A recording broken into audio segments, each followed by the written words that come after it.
Hai Sobat Pans, salah satu topik yang tengah hangat di pasar modal saat ini adalah penawaran umum perdana atau Initial Public Offering atau IPO dari PT Merdeka Gold Resources Tbk dengan kode sahamnya EMAS.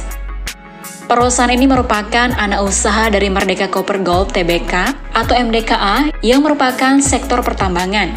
Nah, dengan latar belakang tersebut, IPO EMAS banyak mendapat perhatian dari investor. Merdeka Gold ini bergerak di bidang eksplorasi dan produksi emas, perak, serta mineral lain sebagai bagian dari grup MDKA. EMAS memiliki sejumlah keunggulan, mulai dari manajemen yang berpengalaman, dukungan teknologi pertambangan modern, hingga jaringan bisnis yang kuat. Dengan modal ini, EMAS diharapkan dapat melanjutkan jejak sukses dari MDKA yang menjadi salah satu industri pertambangan emas yang sukses di Indonesia. Kemudian tujuan dari IPO ini adalah menghimpun dana segar dari masyarakat.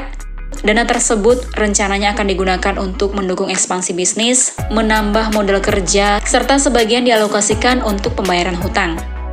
Dan berdasarkan prospektus singkat yang telah dipublikasikan, berikut jadwal IPO EMAS. Dan per hari ini, tanggal 23 September, EMAS resmi tercatat di Bursa Efek Indonesia. Dan bagi calon investor, sangat penting untuk mempelajari prospektus resmi IPO. Dokumen ini memuat informasi lengkap mengenai perusahaan, termasuk rencana penggunaan dana sehingga investor bisa menilai prospek dan resikonya dengan lebih cermat.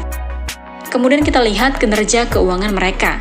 Meski memiliki prospek bisnis di sektor emas, penting dicatat bahwa kinerja keuangan Merdeka Gold masih mencatatkan kerugian. Pada kuartal pertama tahun 2025, rugi bersih tercatat sebesar 9,21 juta US dollar, naik dari 4,17 juta pada periode yang sama tahun sebelumnya. Kemudian sepanjang tahun 2024, kerugian mencapai 12,7 juta, lebih besar dibandingkan rugi 6,83 juta US dollar pada tahun 2023.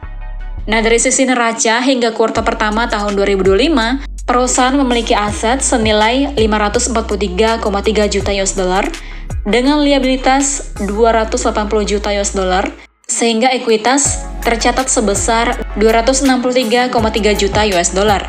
Nah, Sobat Pans, ada dua faktor yang membuat prospek emas menarik bagi sebagian investor. Yang pertama, industri emas yang stabil. Emas kerap dipandang sebagai aset safe haven, terutama saat ekonomi global sedang bergejolak. Kemudian sinergi dari MDKA. Sebagai anak usaha dari Merdeka Copper Gold, EMAS mendapat dukungan penuh dalam hal sumber daya, keahlian, dan jaringan yang bisa mendorong pertumbuhan lebih cepat. Nah, Sobat Pans, IPO EMAS membuka peluang baru di pasar modal, terutama bagi investor yang tertarik dengan sektor pertambangan emas. Namun, risiko tetap ada.